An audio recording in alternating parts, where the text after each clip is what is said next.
Welcome back to Phoenix, Arizona for Turning Point. We travel 4,000 miles across America and meet one of our favourite guests, Chloe Trapanotto. Hi, Welcome back to Harry Cole Saves the West on the roads. Are you winning? Are we saving the West here? I think we're saving the West. Yeah? I'll be quite honest with you, Harry. Before this whole event, things were looking kind of bleak on my end. On my very dark social media, I was getting a lot of leftist propaganda. They were trying to dim my sparkle. But after coming No one's to going to this achieve that. conference, I mean, I've only been here for one day, and I already feel a whole heck of a lot better. I'm feeling blessed. The energy is up. I've seen so many wonderful people, met so many wonderful beings.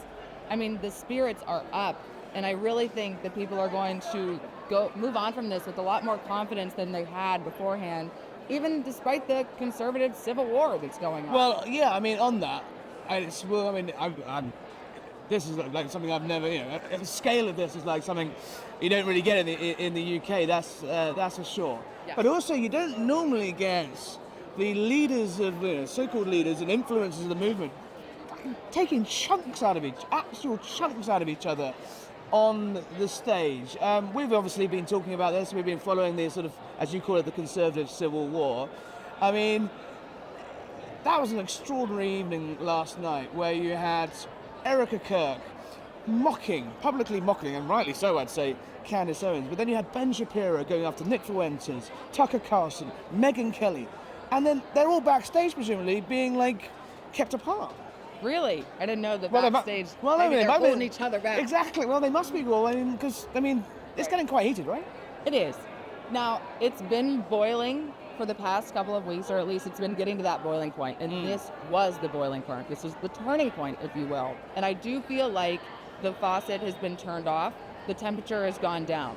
Candace Owens and Erika Kirk, they chatted. Ben Shapiro and Tucker Carlson, they obviously went at it very publicly. I think what they need to do now is sit down privately, hash some things out, and then come back to us, because they are two very front and center leaders, and we do need a little bit of kumbaya, a little bit of unison if we're going to win in 2026.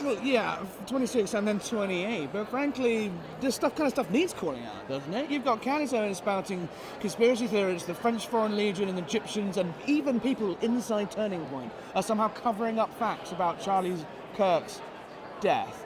You've got Megyn Kelly trying to ride both lanes, not sit this one out.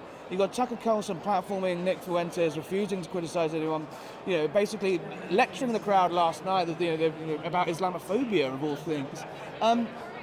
These are big divisions. So you can't, a bit of kumbaya it's not going to be enough. Surely this is a sort of a moment where the right splits, isn't it? I don't think so. I think this is a moment where the right mends. I've been watching Ben Shapiro for a long time. I've been watching Candace Owens for a little bit. Which team are you on? Are you on team? Are you team mental or team normal? I have been a Ben Shapiro stan my entire life. He's the reason that I got into political broadcasting. I was going to do sports. Yeah. And in college, well, this is kind of like sports here. It is exactly like sports. It's gruesome out here. But I am on the Ben Shapiro side of things, and I'm on Erika Kirk's side. I'm on the side of truth. And I think conservatives, we are very independent thinkers. It's hard for us to always come together and just vote blue down the line like the Democrats do. We don't vote red just because somebody tells us to vote red. We don't acquiesce into a little box.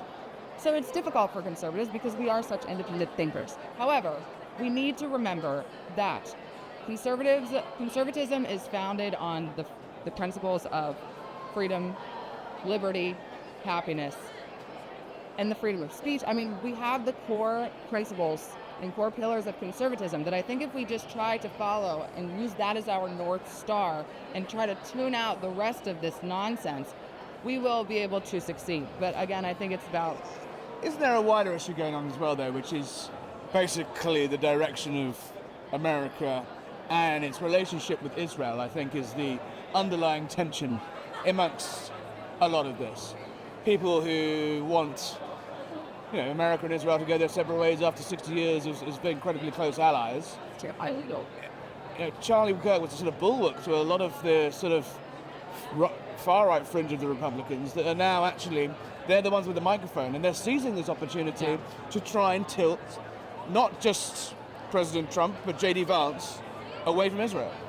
Well, Harry, when such a powerful, larger-than-life figure is taken out, there's going to be a void. And unfortunately, and it's being filled with crazies. It's being filled with craziness. Here's my take on the Israel situation. I think, like you said, the conspiracists, the fringe have filled in. So it's going to take every other middle-of-the-line conservative or just traditional conservative who's never thought that Israel has total control of the world and is the reason for all of our problems. I think it's going to take all of us to come together, use our voices, and speak on this topic. My audiences have been asking me to talk about this, and my message is just going to be one, that you can't blame an entire country for all of your ailments in life. That's never going to be solved. So the conspiracy is so large that That's the oldest conspiracy in the world. Harry, this might come off as harsh, but a lot of the complaints that I hear from people who think that the Jews are controlling everything and that Israel has control over America is that, they are having a negative impact on their life. So a person will complain and say, well, the Jews are the reason that I can't get a job, and the Jews are the reason that we're losing all of our money and we're in these foreign wars. Here's what people need to do. They need to realize that we are individual beings. They need to go outside and touch grass. How are you actually being impacted by what is going on in the Israeli foreign government or by the Jews around you? You're not. You are an individual person with individual liberties. Go to church, read books, read the Bible, make friends, start a family, find a husband, have children together. I mean, these are the things that our society was built upon. The individual liberties, and I think for some reason, because of social media maybe, people have forgotten that, and we just think we are a part of some, what does Candace Owens call it? The Matrix. But it's not a Matrix. This is real life. These are real humans with real souls, and our one goal should be my goal is to just one day get to heaven.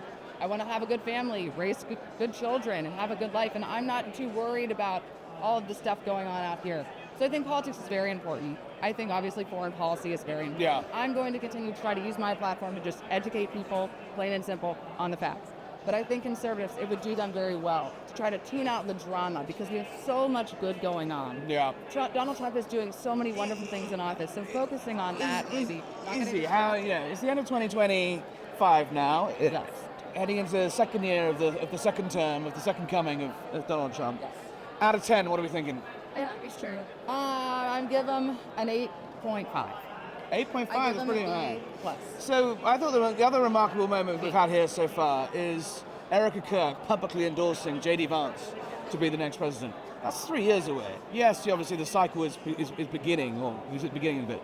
But that's the second endorsement he's had in a week. Marco Rubio, in that astonishing Vanity Fair interview that those guys did, basically said, if JD runs, he will be our nominee, and I will back him. So, it's kind of right. How is President Trump? We're not allowed to say the word lame duck, but he is term limited. Right.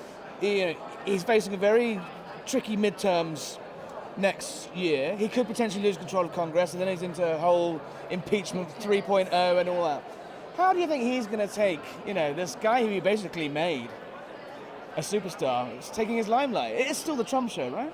Absolutely. And I think JD Vance knows that. I think that's why JD Vance really doesn't put himself out front and center. Oh, he does. He Come does on. a few things. All those 1,000-word essays on Twitter. Oh, no. That's just for fun.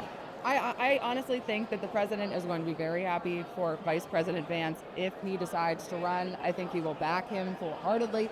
Obviously, Donald Trump loves the Donald Trump show. We all love the Donald Trump show, and he's not going anywhere for 3 more years. I don't think there's going to be any rifts between the two of them. And now that we have Marco Rubio and Erika Kirk putting their support behind JD Vance, that irons out one of the big kinks in this conservative movement. Now we just need all the podcasters to get along. We have a vice president. Get the influencers in one room. Is going to be the 48th president, and I think it's going to be. You're looking at a coronation of JD Vance. You think? Because Trump does play Rubio and Vance off of each other, though. He does sort of say they're both brilliant and they could both be a good team, but he hasn't ever said who would be top of the ticket. Yes, it is interesting that the president has not fully endorsed Vice President Vance, but the problem with the Republicans is we have so many incredible people in the running. Marco Rubio is phenomenal. Little Marco. Yes, he's doing a good job. Doing good 6 jobs or whatever he's doing. Exactly. JD Vance, even Secretary Sean Duffy's incredible. There are a lot of the shoes guy? Yes. He loves Tulsi shoes. Gabbard. Tulsi Gabbard is not going to be president of the United States. I know, but she might run. She believes in UFOs. Oh, whatever. Candace, people believe the Jews run the world. And I am not Jewish. I think Catholic is all heck. Some people think that I am a Do you get accused of all that nonsense? Yes, I get accused of getting Jewish money. I don't get a lick from anybody. Yeah? I don't have a single sponsor. I buy it. I will. Sponsor me. No. But anyway, I do think it's going to be an incredible next couple of years. The Democrats are scrambling. They have nobody to run but the Walmart version of a Ken doll, Gavin Newsom. America's toxic boyfriend. America's toxic. Chloe Trapanotto, always a pleasure to see you. It's a pleasure. Go and get your sponsor. I'm sure you'll find one here. And come back and save the West soon, yeah? Okay, thank Thanks. you, Mary.